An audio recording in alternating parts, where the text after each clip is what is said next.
Si Harry Roque, kasi may vlog tayo before na parang hindi ata pinagtatanggol ni Harry Roque itong si Pastor Apollo Kibuloy, di ba?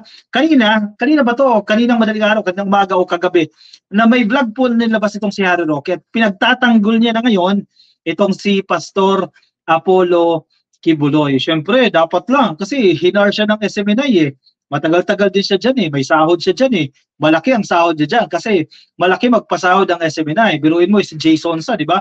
1 million a month ang sahod niya. Ano pa si Harry Roque, former presidential spokesperson, di ba? Batikang abogado. Siyempre, chiching. Medyo malaki din yan. Anyway, pinagtanggol niya na, ka-coffee, itong si Harry Roque. Pinagtanggol niya na si Pastor Apollo Kibuloy. At expected naman natin yan, ka-coffee, dahil syempre, tumulong din sa kanya yan during the campaign. Yun nga lang, hindi nakalusot sa Magic 12 itong si Harry Roque. Pero tinulungan din siya ni Pastor Apollo Kibuloy. So anong sinasabi na ngayon? Inggit lang daw.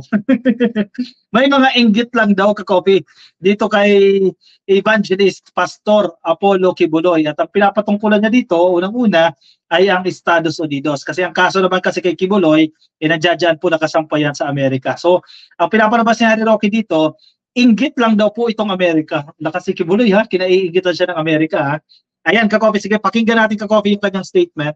Yan, teka.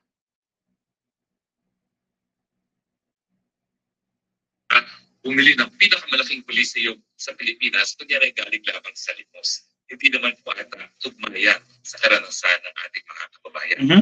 Ano pa alam natin? Well, marami pong inggit kay Pastor Kibuloy. Bakit? Dahil yung kanyang kongregasyon po, lumaki by leaps and bounds, hindi lang po sa Pilipinas. Simula lamang ng 1980, kundi sa iba't ibang parte ng daigdig kasama. Yun. Number one argument niya dito, marami ang naiinggit kay Kibuloy dahil lumaki yung kanyang kongregasyon, di ba? At hindi nga lang daw dito sa Pilipinas, kundi maging sa buong mundo, sa ibang mundo pa, at sa Amerika, di ba? Remember, ang kaso na isang isinampa dito kay Kibuloy, yung human trafficking, no, na dinadala yung mga, mga miyembro ng simbahan, dinadala sa Amerika para doon pinagtatrabaho, no? Parang pinapalusot.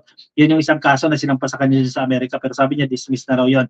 So, dahil daw dyan, kasi kung i-search mo nga raw, sabi niya, i-search mo nga sa Google Pastor Apollo Kibuloy, isa siya sa pinakamayaman na ibang evangelist, ka-coffee, na pastor sa buong mundo, pinakamayaman. So dahil isa ito sa pinakamayaman, marami ang naiinggit sa kanya. Dahilan para magkaroon ng mga ganitong klase ng kaso. Ganito karaming mga kaso na isinampa sa kanya dyan sa Estados Unidos, kundi mga inggit lang daw po yan. Sana all inggit lang. Paano yung mga cases ng abuse, rape, child abuse, at kung ano-ano pa ng mga inireklamo sa kanya dahil ba sa inggit lang yon? Unfair naman yan doon sa mga biktima. Mga Amerikano sa Amerika. Alam niyo po, ang mga Amerikano talaga naman kung mayroong tradisyon yan ng evangelism. No? Yung sila po ay mga protestante at ngayon po talaga ang mga pinakamalalakas na lumagong mga pananampalataya sa Amerika ay yung mga born-again Christians. At kung titignan nyo, talaga naman po dahil lumalago yung mga simbahan ng born-again Christians, napakalaki din po ng mga puntong na nakakalat nila na hindi naman po yung pinagpapalawal. Yun. Dumami yung pera, ibig sabihin. Yumaman, si Kibuloy, sobrang yaman. May sariling eroplano, may sariling chopper. Si Harry Roque mismo yung nagsasabi yumaman ng yumaman. Saan? Bakit yumaman? Dahil sa ikapo, dahil sa tithes, ka-coffee. Dahil sa mga donasyon ng mga miyembro ng kanilang kongregasyon. Sabi ni Harry Roque, syempre, hindi naman bawal yan. Hindi naman talaga bawal, di ba? Sa Katoliko, ganoon din. Pero walang percentage kung ilan, di ba? Kung magkano lang yung kaya mo. Depende sa iyong bulsa. Pero ideally nga, di ba? 10% sa ibang mga reliyon. Yan yun. So parang ang pinupunto niya dito, napakayaman ni Kibuloy. Kasi nga, lumago yung kanyang kongregasyon, parang naging negosyo yan, ka-coffee Kasi dumami, lumawak, nakarating ng Amerika di ba? At bilyones ang pera, nakapagpatayo ng ganito, nakabili ng eroplano, ng chopper, at ang pinakamalaki na astrodome ang gagawin nila dyan sa Davao na ipapatayo ni Pastor Apollo Kibuloy. Sobrang yaman talaga. Kung yaman sa yaman, napakayaman. Parang kung sa negosyo, sobrang successful ng negosyo na ito, ka-coffee. At hindi naman daw ipinagbabawal yan, yung pagbibigay ng mga donasyon sa simbahan. So dahil mayaman, sobrang yaman ni Kibuloy, kinakainggitan siya ng Amerika. Dahil sa tingin siguro, ang basa ko dito, kinakainggitan siya dahil parang naaagawan, no? Nagiging competition siya ng mga evangelist pa dyan sa Amerika. Actually, kinukumpara niya nga dito yung Catholic, no? Ang Catholic daw, nakapagpatayo raw ng Vatican City, no? So, dahil sa mga bigay-bigay, etc., o dahil sa mga tithes o mga ikapo, etc., yan ang sinasabi ni Harry Roque. So, inggit lang daw yan. Kaya nagkaroon ng kaso dyan sa Amerika na napakaraming kaso na isinampa kay Kibuloy, at karugtong pa dyan, yung mga isinampang kaso naman dyan po sa Senado na dinidinig ngayon nila Senator Risa Ontiveros. So dahil daw po sa inggit, kaya nagkakaganyan itong mga to. Kayo ba, naniniwala kayo dahil sa inggit? May mga babaeng lalabas, ikikwento, ay sasalaysay kung paano sila inabuso ng pastor. And again, kung totoong walang kasalanan dyan si Pastor Apollo Kibuloy, sagutin niya. Kung matibay ang ebidensya niya dyan, sagutin niya dyan sa pagdinig niya yan ng Senado. Kasi malay mo, ito pala ay maging eye-opener, no? Dahil sa kanyang pagsagot, mabago natin yung ibang mga batas natin. Baka siya pala maging susi sa coffee. At sabi rin dito ni Harry Roque, ano daw, paano daw, kasi magkaiba raw sila ng relihiyon, di ba? Pero nirerespeto niya yung relihiyon ni Kibuloy. Pero mismong kasamahan niya raw mismo sa simbahan, no? Protestante kasi itong si Harry Roque, no? Mismong kasamahan niya raw mismo sa simbahan ang nagsasabi na bakit appointed son of God siya. Ang sabi naman ni Harry Roque, nakasaad naman daw yan sa ating saligang batas na karapatan nilang paniwalaan ang gusto nilang paniwalaan. Yun naman daw kasi nakalagay sa batas, no? Kasi tinatanong siya, bakit kung sabi sa kanya ng kasamahan niya sa simbahan, no, bakit nandiyan ka nagtatrabaho sa SMNI, nagtuturo sila ng mali. Sabi niya naman kasi, karapatan daw yan ng tao na paniwalaan kung ano yung gusto nilang paniwalaan. Siyempre, sayang din yan ka-coffee. Malaki magbayad ang SMNI, malaki magbayad itong si Pastor Apollo Kibuloy. Anong say ninyo dyan, ka-coffee? Sige, share ang inyong opinion, ang inyong reaction dyan sa ating comment section kay Belinda Fajardo. And human rights lawyer yan, scammers, sabi ni Belinda Fajardo. Remember, nung nag-aaway sila ni Teves, di ba? Kung ano nung sinabi ni Harry Roque kay Teves, syempre si Teves, no holds barred na si Teves, kumbaga nating tulo si Teves, di ba? Si Congressman Teves, na nagtatago kayo, no? Nating tulo siya Sabi niya, nag-video si Teves, parang tigilan mo ako, Harry Roque, kundi ibubulgar ko yung mga baho mo. Simula nang sinabi ni Teves yun, huminto itong si Harry Roque, baka meron nga. Sorry, sabi ni Teves, no? Baka meron nga.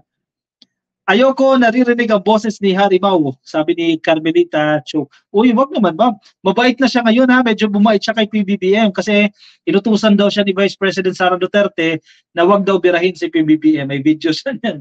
Sinabihan daw siya, wag birahin si PBBM. Kaya pansinin niyo yung mga video na ngayon, medyo bumabait na. At ang kanyang explanation, ang kanyang mga banat kay PBBM, ano lang daw yan, nadala lang ng emosyon. Dahil di ba yung asawa niya tinanggal sa pag-ibig. Board member ata yung asawa niya dyan, sa pag-ibig tinanggal.